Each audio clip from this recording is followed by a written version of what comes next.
Hello, hello, everyone. Come on in, sit down, grab your coffee, whatever you're drinking or eating, come and sit down. And let's talk about 90 Day Fiancé Quarantine Edition. And that aired Monday on 4/20. That's almost appropriate.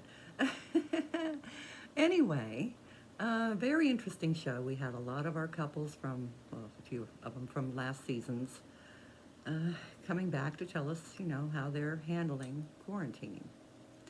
So first off, we went to Colty and Debbie's house. And if you remember, Colty brought Larissa up here, I think from Brazil. Is that right? Somewhere South America. I don't know. Anyway, moved her into their home with him and his mother and multiple cats. And they still have six. He said they have six cats in their house. Larissa and Debbie, as far as the camera went, they sometimes got along, sometimes not. I think Larissa, just wanted to move in and start taking over, and Debbie was like, no, I live here too, so, deal with it. Anyway, so we see them, and Colt says he has been working from home for a couple of weeks. When they were on the show, he said he was a software engineer, I think. Um, so, they show him getting up, and he, puts on a show of some kind, and he's exercising, and then goes downstairs, and Debbie's making breakfast, and they have breakfast together, and, just trying to occupy their time, dressing their cats in funny little outfits and things. Hey, whatever trips your trigger, right? So, Colty then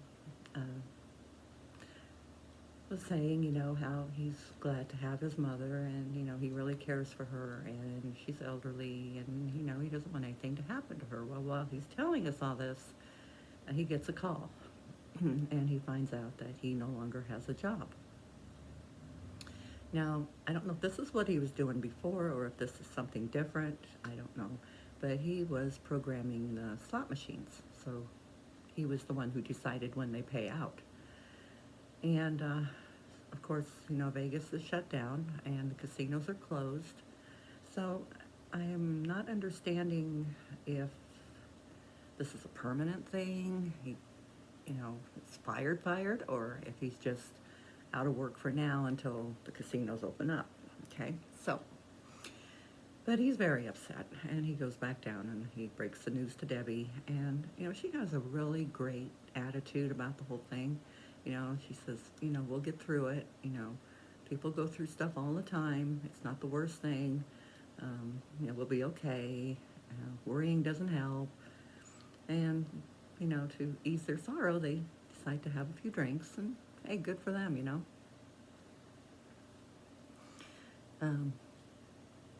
what else are you going to do? You can't go to work. You can't go out. You can only dress your cats up so many times, and they get tired of it. So, if they want to have a shot, go for it. So that's where we leave them. Now we go to David and Annie, and they are on Pillow Talk, and just funny as they can be. Annie's from Thailand, an awesome cook, it looks like. So the first thing they decide to do is to help out some of their friends and family, okay? So they get in their car, and they get toilet paper, and they show them delivering to one house. Annie doesn't go close to the house. David takes the toilet paper. He goes up to the door, puts it on the step, rings the bell, and backs off. And when they come out, he waves, and they're all happy, thank you so much, and then they come out and get it and take it in. He's doing all the correct protocol. And remember this for future reference, okay? Remember this. So then they go to the Asian market. He says that Annie has gotten some threats because, the coronavirus supposedly originated in China, so a lot of Oriental people are being put down, harassed, basically, because they are Asian and like they had anything to do with it. But, I got to go to an international market not long ago, and this just brought so many memories, and it was, they go through, they shop, and they wanted jasmine rice, which if you eat rice, jasmine is like the caviar of rice, and there was none. but, there were a lot of other things. And she brought some stuff, and, they went home, made a nice dinner, and David says, well, he's going to help her clean up and then put his jammies on. So he takes his plate that he was eating off of and sits it behind him on the counter. Okay, that's really helping there, David, good job. So she's, trying to find ways to keep them entertained and make the quarantine fun. So the next thing we see is them both in their jammies in bed, and she has a small whip type thing that doesn't look like it would even hurt anything. And she's just playfully kind of smacking him with that, and that's when they decide to turn off the camera. Now we have Courtney, and she's with Andy, who is from Germany. She was with Antonio, and this was way back in season 1 of, I think, 90 Day Fiancé. I don't know if it was the other way or just the regular. I don't know. But I don't remember that girl. I'm sorry. I just do not remember this girl. Her and Antonio, however, did not work out. And she met Andy online, I think. But they've been emailing for a while, and she decides to spend a weekend with him. And she's supposedly helping him with his business, which is a period cup company. No, I couldn't even make that up. I couldn't make that up. So she goes there the weekend, so she barely packs anything. And they're in Florida, and then the quarantine thing came down. So she probably could have went home, but she chose not to. She chose to stay, and so now she's there, and she's been there for about 3 weeks. And he seems to be a fairly decent host. I mean, he brought her breakfast in bed, and just different things. He seems to be. However, she accuses him of yelling at her a lot and fighting with her a lot, and he turns the phone off when he does that because he doesn't want to look like a bad guy. So they decide to go get some toilet paper, and there's none to be found down there, and they already know everything is sold out.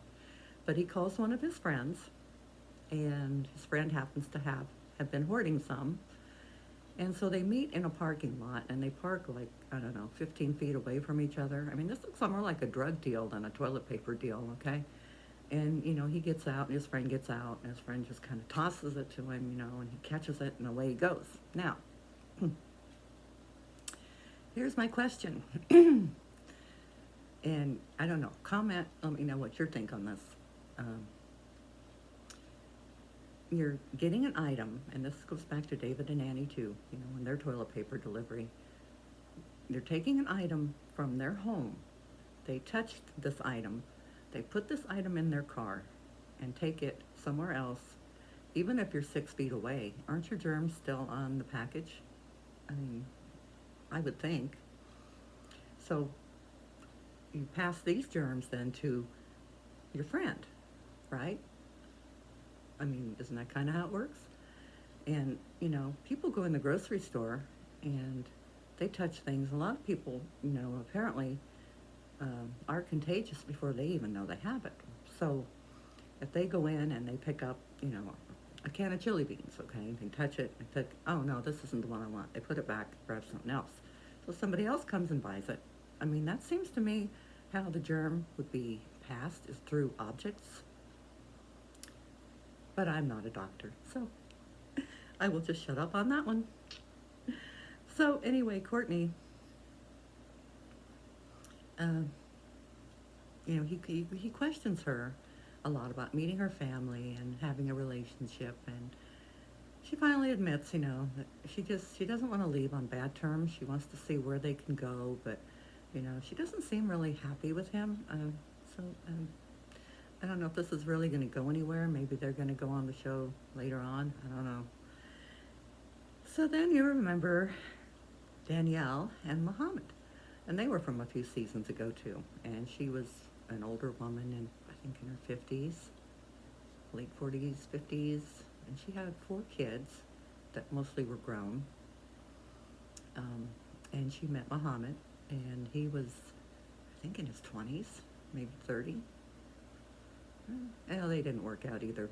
So, but at the time she had a lot going on with her family and trying to survive. And of course, he couldn't work until he got a work visa. So he was taking classes, I think, to learn English, which is a good thing. She had a lot of debt that she didn't tell him about.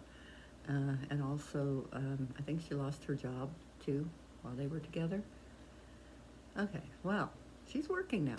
She's taking care of mentally challenged people in their homes. So for a while, she was getting quite a bit of overtime. Now she's getting like 3 days a week because of, I guess, the virus. They're just cutting down.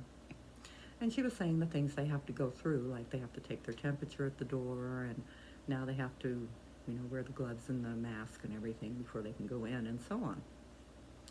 Well, she is living with her youngest daughter, who is graduating this year, or supposed to. And, Danielle's upset that she won't get to watch her go across the stage like she did her siblings. Also, her son is living there, and he works in a grocery store as a stocker.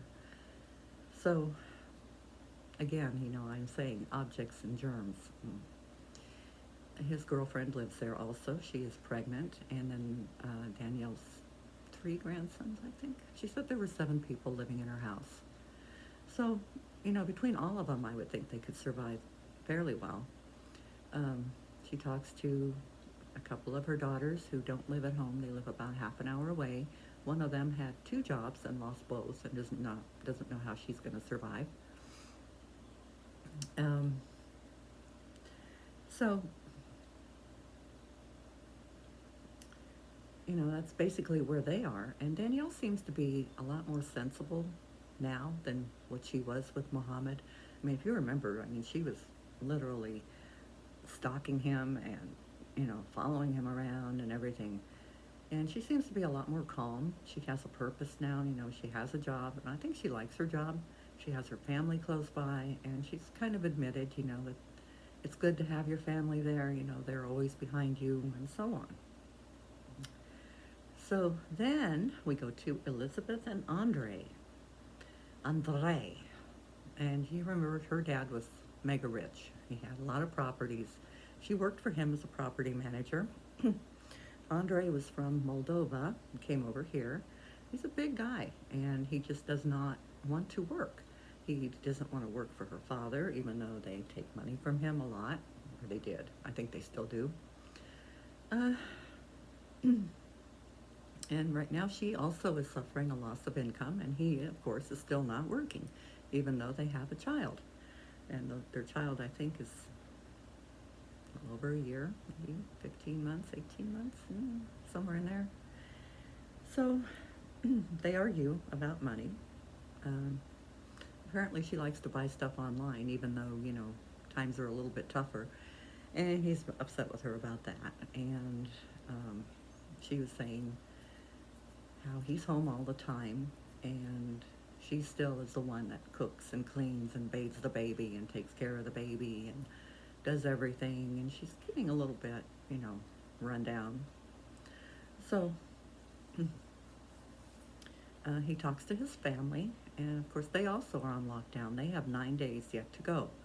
And, his father had said something about, they don't allow people to go out if it's not an extreme emergency. But luckily they do have a store fairly close, so, he can go there if they need things and so on. Now, we also had a little shower scene of Andre that I really could have lived without. And he explained, you have to wash your beard, it's filthy, which is true. You get food in it, yeah. Could have done without that, but hey, it's all good. So,